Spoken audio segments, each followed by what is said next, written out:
So now we are going to welcome up the filmmakers from Joybubbles, director Rachael Morrison, and editors Bradford Thomason and Patrick Lawrence.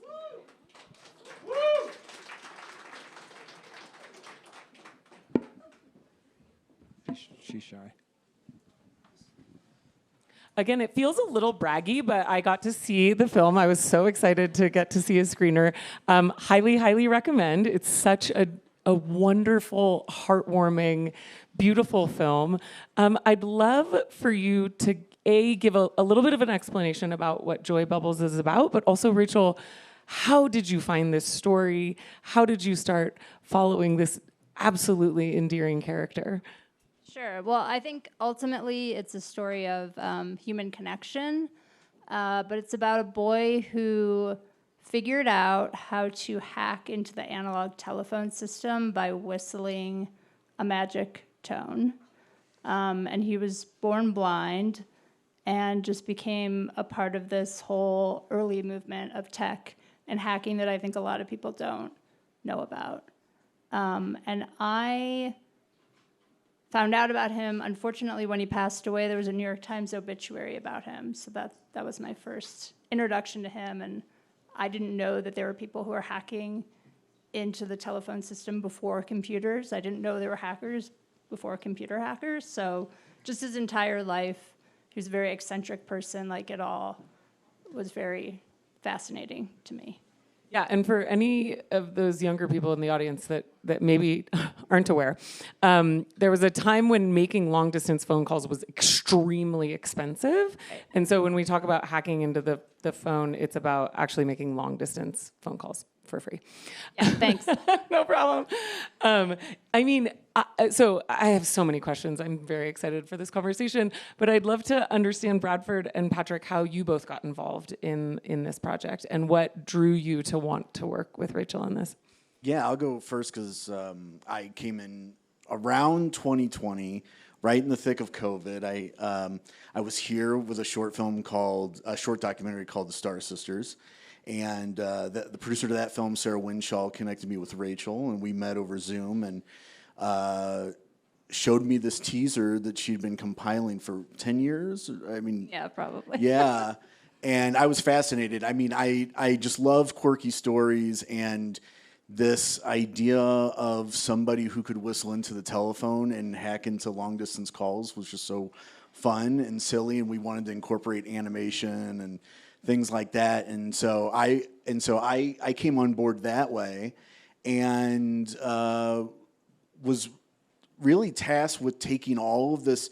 Rachael had collected all of the ephemera and the audio recordings and the interviews with people who actually knew him, and she'd organized it in Premiere Pro. And so it was so beautifully put together that I was able to go in and kind of build out his life through chapters.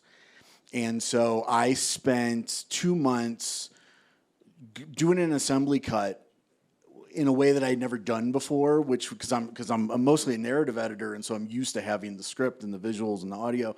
And I sat there with just a blank screen listening to his voice for almost 2 months, trying to piece together the story of his life. And then you had the outside people who gave their input to it. And yeah, we just built it from there. And I think the hardest part for me was his life is so fascinating from start to finish that I didn't know how to wrangle it all together. And the first assembly cut was just under 2 hours. And as somebody who, the first documentary I ever saw was Hoop Dreams, and it was like 3 hours. So I thought all documentaries are 3 hours long. So I finished this assembly cut. I was like, hey, it's under 2 hours. It's great. Yeah. So wrangling that story together, I think, was definitely my toughest part of it. But it was just so incredible to have been a part of that. And Bradford, how did you get involved? Flash forward, how many years? With 2024? 2024. Rachael's, it had kind of been paused for a bit, right? Because you had done that, and then it was kind of, you were paused for a bit, and you were ready to ramp up again. And we knew a lot of mutual people, and she reached out and said, would you want to work on this film? And I have a history of directing and editing documentaries that are pop culture nostalgia based, and so this was kind of right in my wheelhouse, the telephone and the analog of it all. And there was a long string of rough assemblies that had been put together, and really, Patrick listened to this stuff and combed through this stuff in a way that we didn't have time to do at this stage. Like, we were just beyond that. So it was like I was sort of tasked with taking that and bringing it together with the archive, whittling down the story, rearranging the story some, figuring out how to bring this thing and make it into a palatable watch for the final film, I think. And it was a joy to work on, because it's just, Joybubbles is such a fascinating character and figure, and all the phone stuff and the history and then the archive of it all. It's just a beautiful film. I mean, I've heard specifically documentary editors describe documentary editing like you're putting together a puzzle, but you don't have the reference image. You don't know what that end goal looks like. And this film is like that exponentially. Like, watching it, I was like, wow, like, how did you even find the path to this? But more so, Rachael, how you decided on the visuals and the augmentation of archival, yes, interviews, but also these beautiful animations and illustrations. And there were even times in watching the film where I closed my eyes. Have you heard that before? Anybody watching that? There was something about the blindness that I found myself listening to his voice and closing my eyes. But just how did you settle on some of those visuals that you used to tell the story throughout? Yeah, well, I think like Patrick said, we started with a radio edit. So the audio, which I had collected of him, he basically tells his own life story in the film. I found enough audio for him to do that. And that was really important for him to tell his own story. And then the visuals are important, but they aren't necessarily like pushing the story forward. Like, he's pushing the story forward through his narration, and then I wanted the visuals to be something that like you're watching and enjoying so that you can really listen to his voice. And that was important because, he had passed away. So giving him a voice, What's interesting, too, is that, yes, Joybubbles has a very interesting life story, but he, as a character, is so endearing and so... You're just so enthralled with him as a personality and sort of how he chooses to live his life. And, I know in documentary editorial, there's a lot of balancing of like the truth and like what actually happened, but also this respect of this character and capturing that personality. So what were some of the conversations between Rachael, you and Patrick, or Rachael, you and Bradford, around that sort of the tone and the vision for this character and how to really pay respect to all that made him so wonderful? Yeah, I mean, I think it was hard. Yeah. Like, Patrick and I, it was hard. He has so many good stories. It was like, which stories are the most important and which stories are going to push the narrative forward and give you a sense of like his personality. But yeah, absolutely. I was going to say, to piggyback off the last one, we actually created rules for ourselves in terms of like how to tell his story, and listening through all of the things. He was a natural storyteller. A lot of these recordings came from seminars that he did. A lot of them were his own personal recordings. I mean, when he was in Denver, he would get in the taxi and then go to the mall and just walk around with a recorder and record what he was hearing and feeling. And so to sit and experience all of that and try to put it together. I mean, it was difficult, but like I think especially the way that Bradford put it together, you get like a blast of all of those things, little hints of all the little things that he was doing while also flowing in and out of his actual life and understand how those things affected his life. And then there's this underpinning of technology and the pursuit of connection. How do you, what were some of the conversations that you had around that and how that theme sort of persists in today's world we're sort of all living in this online space or this, constantly sharing space.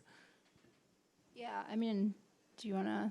Well, I mean, I think that there's a lot of that in the film, and there was a lot of conversations about really how much of that we lean into, I think, as the film goes along, because Joybubbles has such a rich story and such a human story that you almost never want to lose the connective thread of his life throughout this too much. So when you dip into these moments of technology and sort of dealing with that and connectivity in the technical sense, you're always asking yourself, how much of this is interesting and how much of it is like going to make people's eyes glaze over a little bit. So on a technical sense, I think it's balancing that. But then we always thought that was just going to come out naturally in a way, I thought, because of just his natural pursuit of human connectivity, which was, every step of the way, he's just, I need to communicate with people. I need to be with people. And so that, plus the technology and sort of hinting at it throughout the story, we felt like would kind of reveal itself in a natural way. Yeah, one of the things that I really love about this story is that his involvement with the phone hacking and the phone freaks, it inspired people like Steve Wozniak and Steve Jobs to create, to build their own blue box, to do their own hacking, to create Apple computers. And now every single one of us in this room has a device that was created through that pipeline that was sort of inadvertently inspired by Joybubbles. And the entire world is now connected to one another. So, that really says something about what he gave to the world, I guess. So why was now the right time for this film to be birthed into the world, Rachel? I think now is like the perfect time for this movie to be coming out. I think we've all forgotten that technology is about human connection and that we can use it for like love and joy and good and making friends. Because we talk so much about how it's creating loneliness and pulling us apart.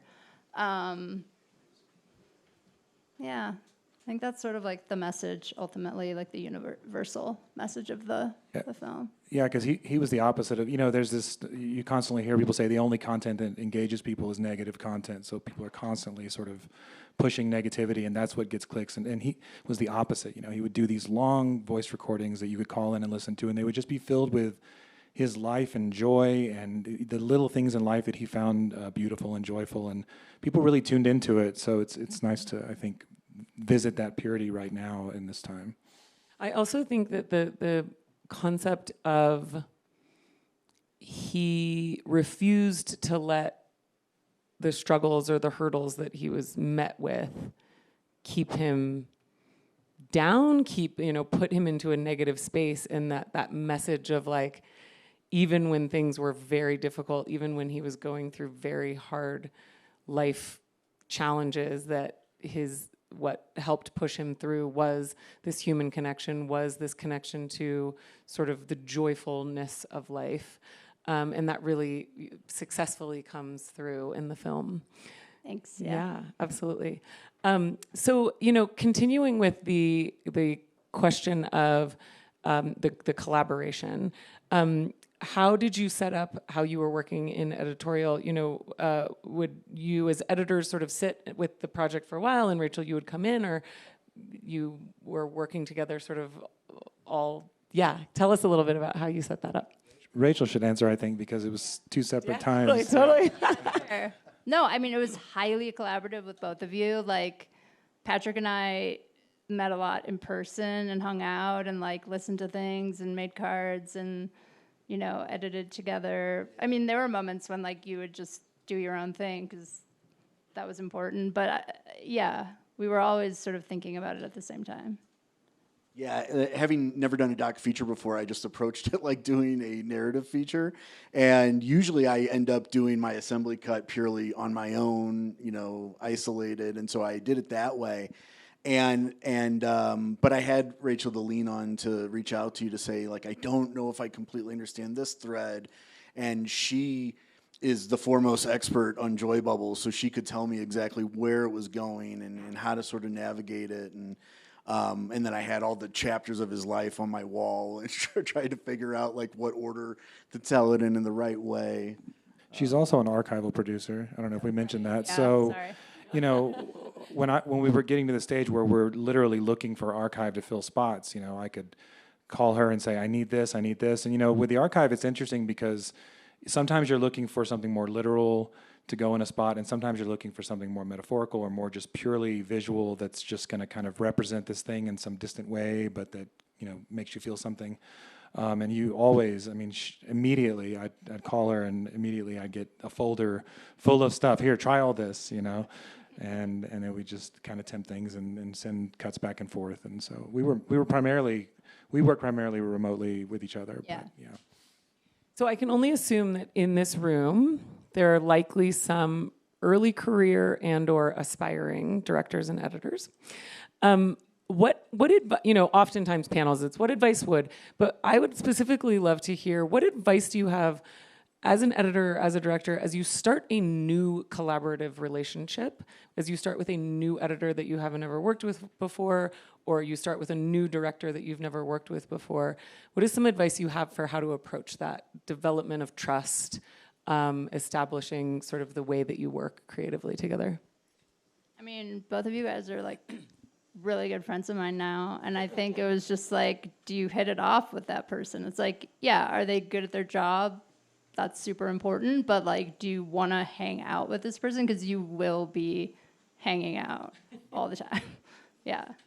Yeah, for sure. I mean, amicability, like being able to be friends and be cool with each other, but also kind of a quick understanding of needing to be able to give sometimes negative feedback or things that are going to be difficult to process, like getting a quick sense that both of you can handle that from each other, you know, because it's just going to happen. And I don't think any director wants an editor that's just going to roll over, and an editor wants a director who's going to be direct so that you're not, you know, just spinning your wheels. So I think just kind of quickly realizing that you can have a good push and pull with each other in addition to that friendship. Yeah, I think a lot of it was hit earlier with what Sonny said, but yeah, I find that the one thing they don't teach you in film school is how to be a director's therapist. So a lot of it is technical. You got to know how to use the stuff, and then you got to know how to be a good storyteller.